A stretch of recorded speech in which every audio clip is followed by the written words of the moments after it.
The swimming pool sent the morning sun's rays dancing across the mansion's facade. Behind his Ray-Ban shades, Theo King, one letter away from the king, closed his eyes and let out a world-weary sigh. Peace at last. Had it been too much to ask for? With a flute of Krug champagne and the newspaper open to the financial section, he shuffled to the pool's edge. Theo's flip-flops slapped against the tiles. The sound reverberated off the 8-foot fences he'd erected for privacy. But other than that, there was almost silence. Somewhere, birds chirped. In the distance, far enough away that he couldn't complain, a dog barked and a lawnmower droned.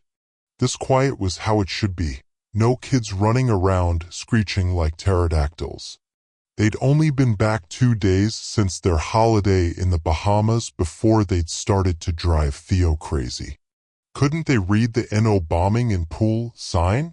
After all, he paid for the most expensive tutors, so he should expect basic literacy. He'd begged their nanny, Linda? Sarah? Something within to take them on another trip. She'd agreed, and why not? She got to holiday on his dime.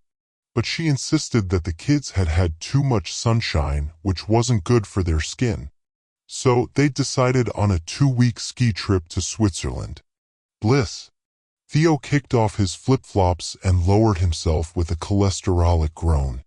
He sat on the lip of the pool, dangling his meaty trotters into the crystal-clear azure. Theo lifted his glass of Krug to the sun in cheers and took a swig, draining half in one go. He unfolded the newspaper, holding it up and out to read it over his barrel-shaped chest. Somewhere, some construction company detonated something. Theo frowned. There should be laws banning them from doing this noisy work so early in the morning. He'd lobby the cheapest political party to get that sorted out. He didn't let it bother him. Theo remained engrossed with his best friends, numbers telling him how much money he'd made that day. A brief, bitter wind threatened to rip the newspaper from his hands. He paid it no mind. Theo read on, pausing to sip from his Krug. The morning sun on his left was bright and hot, warming his gammon-hued skin. But the other sun on the right was even hotter, burning that side of his face. Theo sighed, flopping his newspaper down in his lap. He'd forgotten the sun cream inside, and he didn't have the nanny to go and fetch it for him. Sometimes he felt like he needed a nanny as much as his 11 children. His grip tightened on the champagne flute's neck, snapping it. His heart tried to fight its way out of its padded cell. 2 sons? He turned to face this second source of heat and light. A mushroom cloud billowed on the horizon, blotting out the city beneath. Theo woke up only when the shards of broken glass dug into the meat of his paw. He yelped and let go of the flute, dropping the pieces into the pool. No time, none at all. The next nuke would hit here. Seconds, Theo had seconds. 30 if the enemy was being generous. Luckily, he had a failsafe built in, a number pad. The code was Slackson's 7's birthday, his 11th child by his 9th partner and 5th ex-wife. Hands trembling, legs shaking, Theo fumbled with the buttons. He paused. His eyebrows fused like deuterium and tritium in a thermonuclear fusion bomb. His jaw dangled like a cow's would if you tried to explain the intricacies of said thermonuclear bomb. The number pad stared at him, taunting him.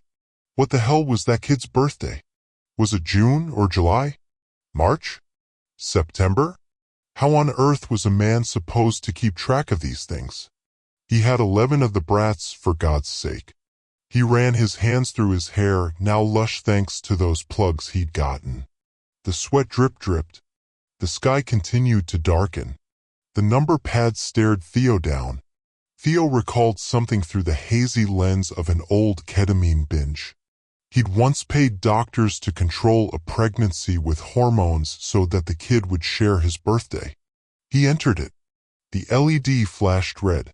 An angry buzz told him to try again.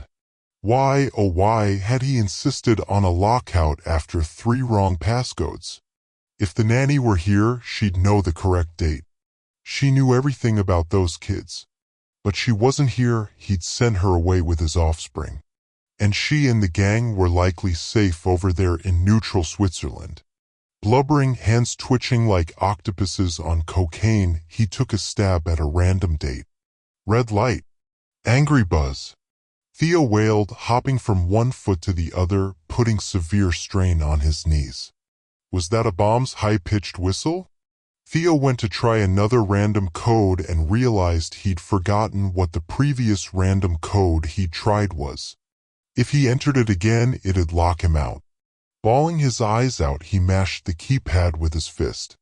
The red light came on and stayed on. The long, angry buzz lasted 10 straight seconds. He screamed, slapping the door with all his force. Please, please. I paid for you. Open up. I can't die, I'm Theo King. Open you. A blinding white flash blinded him. Theo screeched. The blast stripped the flesh from his bones in the time it took his net worth to tick up another grand. His charred skeleton, indistinguishable from anyone else's, collapsed into the ashes. A few droplets of blood swirled into the waters. He gaped in horror. The skin of his right arm had lobstered. A few angry-looking boils had already started to bubble up. No, this couldn't be right. Theo couldn't get radiation sickness. He ought to live forever. What else was he paying those youthfulness doctors for? Why else had he had so many spawnlings if not for their de-aging blood with which he could inject himself? Theo scrambled to his feet, which took a minute and looked like a baby's first steps. A flock of birds squawked as they fled across the sky as one. Theo's chest shuddered with each Richter-triggering heartbeat. Yes. Flee. Escape. Get to safety. Survive. The bunker. He had no time to collect any belongings. He'd already exposed himself to the radiation for too long. Besides, there would be more bombs on the way. It's what he'd do if he were in charge of the big red button. Wearing nothing but his floral swim shorts and his Ray-Bans, Theo burst out into a sprint. He didn't even bother to don his flip-flops, they only slowed him down. He waddled, duck-like, around the pool's edge, leaving wet footprints that dried too fast. Theo ran at walking speed, already out of breath and sweating, down the path away from the house. Another detonation went off, this one closer. The shockwave almost knocked Theo off his feet. He staggered along the path. How on earth had he missed the first one? How could stupid numbers on a page consume him so much? Well, if it hadn't been for those numbers, he wouldn't have been able to afford to build his nuclear fallout shelter. After 5 minutes of running, he reached the bunker doors, gasping for air. The blast doors stared at him like a nightclub bouncer who's decided you're not getting in because of your shoes. They had 12-inch thick, steel-reinforced concrete. Theo sobbed as he collapsed onto the doors, clutching them to remain upright. He'd made it. He was safe. Now all he had to do was Oh, the key. He'd insisted on tight security for his doomsday bunker. He didn't want any old riffraff coming in to join him, some average Joe from the street. No, thank you, he'd seen Mad Max. He knew the types of folk who'd wander the wastes after all had settled. There was a single key to open the doors. In his haste, he'd left it at the house in a safe hidden behind a handsome portrait of himself. Theo slapped the door and swore. He turned and glanced back at the mansion. Did he have time to return and get it? Another explosion rocked the world. The home's glass facade detonated, raining chunks. The pathway split beneath his feet, a crack zigzagging its way along. Car alarms started to go off in a discordant chorus. From the city streets, sirens began to blare. The light of day dimmed as this nearby mushroom cloud covered the sun.